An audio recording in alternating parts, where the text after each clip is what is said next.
Nu, sveiks atkal ceļsomas skatītāji. Otrais sižetiņš no šī ceļsomas pasūtījuma brauciena. Tātad pasūtījuma brauciens. Tātad interesantiem tika piedāvāt tāds mikslītis, kur tātad nebija viens noteikts tēmas, bet mēs vienkārši izvēlējāmies maršrutu. Uz 4 dienām viņš tika piedāvāts, un tagad mēs atrodamies vienā no Krustneša Teitoņa ordeņa pilīm. Šī ir pils, kas skaitās otrā lielākā aiz Malborkas pils, Rēdenas pils. Es apzināti saucu pils nosaukumu vācu valodā, kādu viņai iedeva Krustneši, nevis tā kā saucas viņu, tā teikt, poļu valodā pašlaik. Mūsdienās, lūk, augšā nekāpšu, negribu, redziet, tur var uzkāpt tajā tonī, tur es biju pagājušo reizi, tur, kur tie zobiņi, lūk, tur. Nu, diezgan pašausas kāpiens ir un, gudīgi sakot, negribas mocīties. Es pat parādīšu jums, kāda izstāsta šī pilsēņas apkārt tāpat no, tā teikt, pirmā apakšējā stāva. Atkal turpinājums un tā tālāk un tā tālāk. Tā, par šo te pili. Tātad, kā redzams, šīs tasnoņas ir saglabājusies, kā nekā otrā lielākā Teitoņa ordeņa pils. Ievērojam to, ka tieši šī pilī tika glabāti Teitoņa ordeņa dārgumi.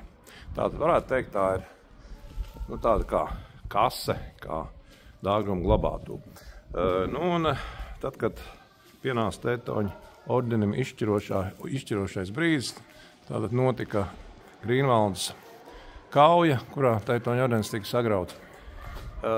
Tad tajā pirms šīs kaujas šeit pēdējais, tāda kaujā nogalinātais Teitoņa ordeņa mestrs Otto von Junīgens glabāja savus dārgumus. Bet viņš bija laikam pietiekoši piesardzīgs un šos dārgumus laicīgi no šejienes izveda, kā rakstīts rakstu avotos, uz Prāgu un tur noslēpa. Un tad, kad pienāca Jegailo karaspēks, tad Poļu-Lietuviešu apvienotais, tā viņš šī pilī šos dārgumus neatrada, kaut kādus sīkumus, tā teikt, sīknauda. Palikusi tikai sīknauda. Tā, turpinās mūsu sižets, tie ir mūsu braucēji, braucienu pasūtītāji, bet es pievērsīšos pilī. Tātad, kā jau minēju, otrā lielākā Teitoņa ordeņa pils, dārgumu glabātu. Pirmo reizi pils šī vietā ir pieminēta 1251. gadā, kad šeit ordenis ceļ koka pili, kuru 1280. gadā sāk nomainīt mūra pils. Protams, tā mūra pils celtniecība nenorisinājās ne vienā gadā, ne 2 gados, ne 3. Tur kaut kādā aiziet, laikam, gadi 20, 30, lai visu šo te uzceltu. Tas, kur mēs atrodamies, ja, teiksim, ņem tādas līdzības ar Malborkas pili, tad mēs atrodamies augšpilī, tātad tajā daļā, kur atradās, mūsdienu valodā runājot, priekšniecība. Te sēdēja komturs, te sēdēja, tā teikt, viss, tā teikt, bruņniecības zieds, visi cilvēki, kam tas pienācās. Ārpus viņas, tātad, ja šī bija augšpils, tur bija lejspils, un kur arī, tā teikt, iegrožoja, jeb ielēnca aizsardzības mūrus. Un visbeidzot, kā visās ordeņa pilīs, tā bija ārējā pils, kas arī bija aizsargāta ar mūri, un kurai attiecīgi funkcionāla nozīme bija tā, ka tas bija saimniecības nozīme. Ja, tur glabājās ieroči, tur bija staļļi, tur bija kalēji strādāja, visādi remonta darbnīcas un tam līdzīgi. Lūk, jā, un tā kā ir stāsts, ka atnāca šie te ordeņbrāļi šo vietu pirmo reizi, tā ir minēta kā Kulmas zeme, tāds senprūšu novadi. Kulmas novads it kā esot bijis jaukt apdzīvots pa pusē. Poļi uzskata, ka tur vairāk ir uzturējušies senie slāvi, savukārt citu vēsturnieki, kas tā kā nepiekrīt tam viedoklim, tas uzskata tomēr, ka Kulmas zeme vairāk saistīta ar senprūšiem. Katrā ziņā var vienoties par to, ka tā ir bijusi jaukta apdzīvotība. Tā, varbūt es par to turpināšu, ko viņi te redzēja no šejienes. Iziešu ārā, pili kopskatā apskatīsimies. Un tie ir vārti. Šī te pilī kreisajā pusē mums atrodas kases telpas. Jā, pagriežamies šeit, tā ir kādreizējā pils kapela. Tātad te viņi nāca un lūk ielūdza Jauno Mariju, jo atgādināšu, ka Jauno Mariju bija teica šī Teicoņa ordeņa galvenā persona. Viņi nosauca gan savu galvaspilsētu vēlāko Jaunās Marijas vārdā par Marienburgu, un baznīcas, kuras viņi cēla, arī tām tika dots Jaunās Marijas vārds. Nu, lūk, mēs esam tā kā izgājuši nedaudz ārā no pils, paskatīsimies kopskatu. Un pirms pils kopskata nedaudz pastāstīšu, kā ir tātad vēlreiz atgriezīšos pie tā stāsta par to, ko šeit ieraudzīja pirmie bruņinieki 1251. gadā, kas atnāca uz šo vietu. Tātad viņi, uzejot augšā uz šī pakalna, viņš nav augsts, uz kur mēs atrodamies. Viņi šajā apkārtnē pārlaižot acis, tā es arī pārlaidīšu tāpat, kā viņi varēja viņas pārlaist. Nebraukšu tālāk pa labi, jo tur jau ir pilsēta. Bija redzami no šīs vietas 3 pilskalni, tātad 3 senprūšu pilskalni. Lūk, un viņi nolēma, ka taisni šī vietā viņi būvēs šo te pili, nu, attiecīgi, lai varētu kontrolēt visu šo te apkārtni, līdz ar to senprūšus. Šāds ir šīs pils ārējais raksts, rotājums, manuprāt, ļoti skaists. Toreiz centās, iedomājieties, tā ir aizsardzības būve, tīri militārām vajadzībām, bet arī tā laika militāristi gribēja kaut kādu skaistumu. Tātad viņi nav vienkārši celta, nu tā, vienkārši ar aizsardzības funkciju, bet viņi arī vēlējās, lai būtu kaut kāds musturs, kaut kāds smukums. Un te pie vārtiem mēs atkal varam skatīties rotājumus. Tātad te ir bijuši arī šī pusē rotājumi. Nu, un līdzīgi ir arī otrā pusē simetriski kaut kas līdzīgs. Un tā, tagad esmu pavisam ārā no turienes.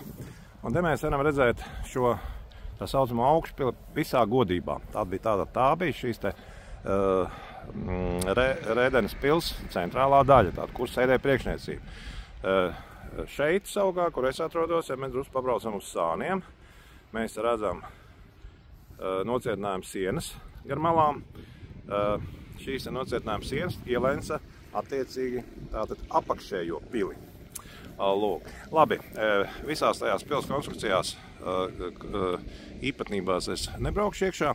Tātad šī te augšējā pils ir pietiekoši iespējīga, lai mēs viņai pievērstos vairāk. Tātad viņa 51 x 52 metru tādu kvadrātu veido. Nu, un šīs te pils nosacīti beigas, ja, funkcionālās, pienāca pat ne pēc ordeņa sakāves Grīnvaldes kaujā, kad vēlāk vēl pēc 1466. gada tika noslēgts Toruņas miera līgums, tad šīs zemes nonāca Polijas karaļa rokās, tā šeit pili pārvaldīja stārasts, un tā pils pastāvēja apdzīvota, ka viņi varēja apdzīvot, pastāvēja līdz pat karam ar Zviedriem, un kas sākās tā saucamie Polijā lielie plūdi, jeb Zviedru iebrukums, jeb karš ar Zviedriem, Zviedrijas mantojuma dēļ. Tad Zviedru armija pienākuši šeit klāt, praktiski apšaudot šo te pili, viņi arī viņu sagrāva. Un tad viņa arī tika pamesta kā tāda, un vairāk viņa nekad netika atjaunota. Lūk, ar to vēl nepietika. 1700. gados, 1700. gadu otrajā pusē, tad cilvēki drusku savādāk attiecās pret vēsturisko un kultūru vēsturisko mantojumu. Šīs pils akmeņus, ķieģeļus izmantoja apkārtējo ēku celtniecībai, un tā pilsēta tāda paša nosaukuma kā pils, viņa atrodas man aiz muguras. Pašlaik mēs tur redzēsim mūsdienu kaut kādu saurumājas, tāpēc maz uz to pusi negriezīšos. Lūk, un tas viss izbeidzās tikai 1800, kaut kur ap 1820. 30. gadiem, kad beidzot pieleca, ka tās tomēr ir, kā lai saka, mūsu senču, jeb, vāciešiem, vācu senču, tā teikt, mantojums, tā varētu to pateikt. Tā ir vēsture. Un tad aizliedza šo te pili postīt un viņu iekonservēja. Un tā viņi no 1820. un 30. gadiem stāvēja tādā, kāda viņi bija, papostīti, tā viņi arī stāvēja. Bet viņi bija iekonservēti un nenotika tālākie nekādi šīs te pils postījumi. Un tad tikai mūsu dienās, nosacīt mūsu dienās, sākās, tā teikt, atkārtot šīs te interesi par šo pili.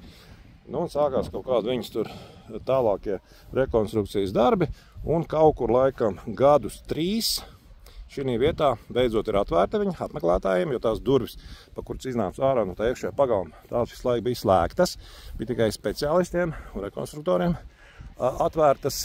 Nu, un tagad tur ir uztaisīts muzejs ar iespējām uzkāpt šajos torņos. Tātad mūsu braucēji interesanti šī labajā tornī uzkāpa augšā. Kreisajā tornī tur pašā augšā nevar nokļūt, tikai labajā var nokļūt pašā augšā. Lūk, nu un tagad tā teikt visi var braukt un apbrīnot šo lielo pili. Paies vēl viņai nedaudz drusciņi no sāna, lai būtu iespējīgāks redzams tas viss komplekss.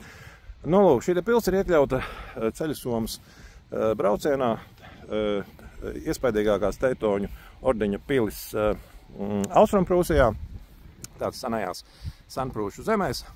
Lūk, šī gadā, zinām iemeslu dēļ, šis brauciens nenotiek, jo tas ir pavasara brauciens. Mēs braucam tad, kad kokiem lapas vēl nav saplaukušas. Tas ir aprīļa mēnesis, lai nekas neaizsākt šīs te senās akmeņu ēkas. Bet nākošā gadā, es domāju, ka noteikti viņš atkal tiks jauns šās te brauciens notiks aprīļa mēnesī.